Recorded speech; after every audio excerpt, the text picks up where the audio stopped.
भैंस और कट्टे की कुर्बानी हराम है। खबरदार, अगर इसने किसी ने की तो उसके लिए कुर्बानी ख़राब हो जाएगी, बर्बाद हो जाएगी। अऊज़ु बिल्लाहि मिनश शैतानिर रजीम, बिस्मिल्लाहिर रहमानिर रहीम। मुअज़्ज़ज़ मुकर्रम सामिईन व नाज़रीन, अस्सलामु अलैकुम व रहमतुल्लाहि व बरकातुहू। सबसे पहली गुजारिश, आप सलाम का जवाब दें। उसके बाद गुजारिश कि मेरे चैनल को सपोर्ट करें, सब्सक्राइब करें, वीडियो को लाइक भी करें, एक प्यारा सा कमेंट भी करें, और मुझे आपकी सपोर्ट की बहुत ज़रूरत है। मेरे दोस्तों, आज आपके सामने ये बात बयान करने के लिए हाज़िर हुआ हूँ। वक्तन फ़वक्तन इंफॉर्मेशन आपको देता रहता हूँ ताकि ज़िंदगी अच्छी हो जाए, इस्लाह हो जाए, मेरी भी इस्लाह हो जाए, आपकी भी इस्लाह हो जाए। चैनल बनाने का यही मकसद है कि हम लोग मिलजुल कर एक दूसरे की इस्लाह करें और सोशल मीडिया का, इंटरनेट का सही इस्तेमाल करने वाले बन जाएं। हमारा पैकेज सही जगह के ऊपर इस्तेमाल हो और हमारी क़ब्र आखिरत में इस पैकेज के ज़रिए से पकड़ ना हो कि गलत चीज़ें देख कर, गलत मवाद देख कर हमारी जो है ना आखिरत तबाह ना हो जाए, बर्बाद ना हो जाए। मेरे दोस्तों, आजकल कुर्बानी के अय्याम करीब आने वाले हैं। हर बंदा जानवर ख़रीदने में मशगूल है, मसरूफ़ है। तो एक बात ये चलती है कि ऊँट की कुर्बानी तो जायज़ है, हुज़ूर से साबित है। बकरी की कुर्बानी और तमाम जो हलाल जानवर हैं उनकी कुर्बानी तो जायज़ है, लेकिन भैंस और भैंसा कट्टे की कुर्बानी जायज़ नहीं है, हराम है कि अगर किसी ने की तो वो जहन्नम में जाएगा और उसकी कुर्बानी बर्बाद हो जाएगी, तबाह हो जाएगी।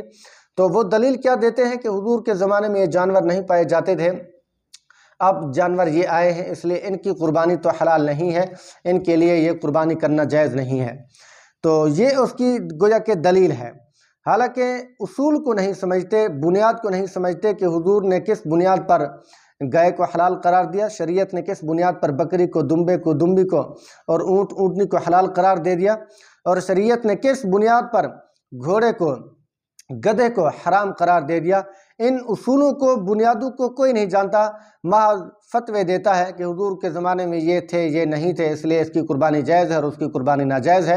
इस तरह की फतवेबाजी करते हैं। मेरे दोस्तों समझें, पाक पैगंबर ने क्या फरमाया।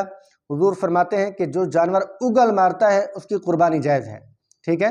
अब हुजूर के ज़माने में तो ऊँट, ऊँटनी, गाय वगैरह ये चीज़ें, बकरी, दुम्बे, भेड़ वगैरह ये होते थे। ठीक है। अब इनका होना, ये गोया कि उगल भी मारते हैं। अब हुजूर का मतलब बताने का ये है, उसूल बताने का ये है कि बाद के अंदर अगर कोई जानवर उगल मारने वाला पैदा हो जाए तो अब उसकी कुर्बानी जायज़ है, हराम नहीं है। ठीक है। अब भैंस और भैंसा, कट्टा, ये उगल मारते हैं इसलिए इसकी कुर्बानी जायज़ है। अब अजीब बात है, इसकी खालें तो वसूल करते हैं, खाले तो लेते हैं, लेकिन कहते हैं कि कुर्बानी इसकी जायज़ नहीं है। ये कौन सा चक्कर है भाई? खाले लेते हैं। अगर कहीं पे यह हजरात पहुँच जाए होटल पे, अगर वो कट्टे का गोश्त बना कर दे, वो कहते हैं कि इसकी खाना जायज़ है, लेकिन कहते हैं कुर्बानी जायज़ नहीं, हुजूर ने इसकी कुर्बानी नहीं की। अब लिहाजा फतवा यह है कि इसकी कुर्बानी हराम है, जायज़ नहीं है। अब अगर भैंस का दूध की बात की जाए तो दूध पीने के लिए तैयार है, शौक़ से पीते हैं। उसके फ़ज़ाइल बताते हैं कि दूध इसका ताकत देता है और इसका, भैंस का मक्खन जो होता है वो बहुत कवी होता है जिस्मानी सेहत के लिए, तबीयत के लिए। अब वो तो उसके लिए हराम का फतवा नहीं लगाते हैं, लेकिन जब बात आती है अज़ीम शान कुर्बानी को अदा करने के लिए, कुर्बानी की मुबारक सुन्नत को ज़िंदा करने के लिए, फिर कहते हैं कि इसकी कुर्बानी जायज़ नहीं है, ये दलील है, फला दलील है, इस तरह की बातें करते हैं।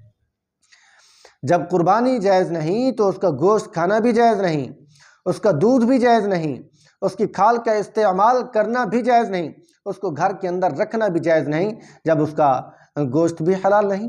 अब कहीं पे अगर मसादी करने की बात आ जाए तो मसादी पे जाते हैं, उसका गोश्त ख़रीदते हैं, लेकिन कुर्बानी के जब मुबारक दिन आते हैं तो कैसी इनकी अजीब चालें हैं, कैसे लोगों को गुमराह और बदराह करते हैं, दीन से मुतनफ़िर करते हैं कि अब इसकी कुर्बानी जायज़ नहीं क्योंकि हुजूर ने नहीं की। देखें, अगर ये बात है कि हुजूर ने जिसकी कुर्बानी नहीं की तो नाजायज़ है, तो काफ़ी सारे ऐसे मसाइल हैं जो हुजूर के ज़माने में, यानी हुजूर के दौर में जो चीज़ें नहीं थीं वो अब हैं, तो क्या हुजूर ने उनको नहीं खाया, नहीं इस्तेमाल किया, क्या मतलब वो नाजायज़ है? अब मैं एक बात कहता हूँ कि हज पे पैदल जाना सुन्नत है या घोड़े पे जाना सुन्नत है। अब जो बंदा जहाज़ पे जाता है वो खिलाफ सुन्नत हो गया, हुजूर के तरीके की खिलाफ वर्जी कर रहा है। देखें, जो हुजूर के ज़माने में जो चीज़ें नहीं थी, जो सहूलियात थीं, हुजूर ने उनको इस्तेमाल किया, حضور نے ان سے اپنی ضرورت کو پورا کیا۔ اب جو حضور کے بعد جو ایجادات ہوئی ہیں، جو نئی نئی چیزیں پیدا ہوئی ہیں، اگرچہ جائز ہیں، حلال ہیں، اب وہ بھی جائز ہیں، ہم اس کے ذریعے سے اپنی ضرورتوں کو پورا کر سکتے ہیں۔ اب کھانے پینے کی چیزوں میں دیکھیں، سبزی کو دیکھیں، ٹھیک ہے، کافی ساری سبزیاں ہیں جو حضور کے زمانے میں نہیں تھیں، اب وہ آ چکی ہیں۔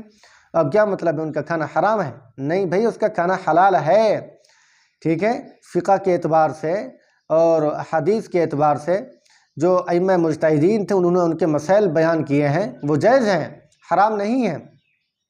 اسی لیے عوام کو گمراہ نہ کیا جائے۔ میرے دوست، بھینس کی قربانی بھی جائز ہے، کٹے کی قربانی بھی جائز ہے، ان کا گوشت کھانا بھی جائز ہے، اور ان کی کھالیں استعمال کرنا بھی جائز ہے، بھینس کا دودھ پینا بھی جائز ہے، ثواب ہے۔